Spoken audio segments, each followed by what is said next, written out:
வேணும்னே குறை சொல்றாங்க.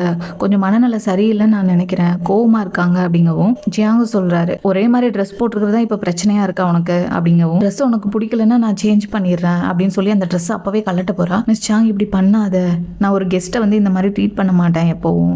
அது இல்லாம ஒரு ஜென்ஸ் முன்னாடி இந்த மாதிரி ட்ரெஸ்ஸை கழட்டாத. இந்த நியூஸ் வெளியில போச்சு அப்படின்னா எங்களோட ஃபேமிலியோட மதிப்பே வந்து குறைஞ்சு போயிடும் அப்படின்னு சொல்லி அவளோட ட்ரெஸ்ஸை வந்து கிழிச்சு அதை மாடர்னா மாத்திக்கிட்டா. அப்பதான் ஹீரோயினி சொல்றா, மிஸ்ஸஸ் ஜியாங் உங்களோட பாடி ஷேப் சூப்பரா இருக்கு. நிஜமாவே ஜியாங் வந்து உங்களை நேசிக்கிறது ஆச்சரியமே கிடையாது அப்படிங்கவும், போதும் உன்னோட தந்திரத்தெல்லாம் எனக்கு தெரியாது நீ நினைக்கிறியா? நீ என்னோட ஆளை திருட தானே நீ நினைக்கிற. இந்த வேலையெல்லாம் என்கிட்ட வச்சுக்காத அப்படிங்கவும், ஹீரோயினி சொல்றா, நாங்க 2 பேர் பாக்குறதுக்கு சிஸ்டர்ஸ் மாதிரியே இருக்கோம்ல அப்படிங்கவும், அங்க இருந்த வேலைக்காரங்க எல்லாம் ஆமா அப்படின்னு சொல்றாங்க. அப்போ ஒரு போட்டோ எடுத்துக்கலாம் அப்படின்னு சொல்லி அவங்க எல்லாம் சேர்ந்து ஒரு போட்டோ எடுத்துக்கிறாங்க. இப்போ இவங்க 2 பேத்துக்கும் வந்து டிராயிங் பண்ணிட்டு இருக்கும்போது நியூஸ் வருது. அதாவது இன்னைக்கு நைட் வந்து ரொம்ப கனமழை இருக்கு, புயலோட சேர்ந்து மழை வரப்போகுது, யாரும் வெளியில போகாதீங்க அப்படின்னு சொல்லி அலர்ட் பண்றாங்க. அப்பதான் ஜுவான் சொல்றா, நீ டிராயிங் பண்றதை நிறுத்து அப்படிங்கவும், ஹீரோயினி சொல்றா, நான் இப்ப போகல, ஏன்னா இங்கேயே நான் இன்னைக்கு ஒரு நாள் நைட் மட்டும் ஸ்டே பண்ணிக்கிறேன். வெளியில இந்த நேரத்துல கார் ஓட்டிட்டு போறது ரொம்ப கஷ்டம் அப்படிங்கவும், ஜியாங் சொல்றாரு, ஓகே பிரச்சனை இல்லை, நீங்க இங்கேயே ஸ்டே பண்ணுங்க ஒரு நாள் நைட்டு அப்படிங்கிறாங்க.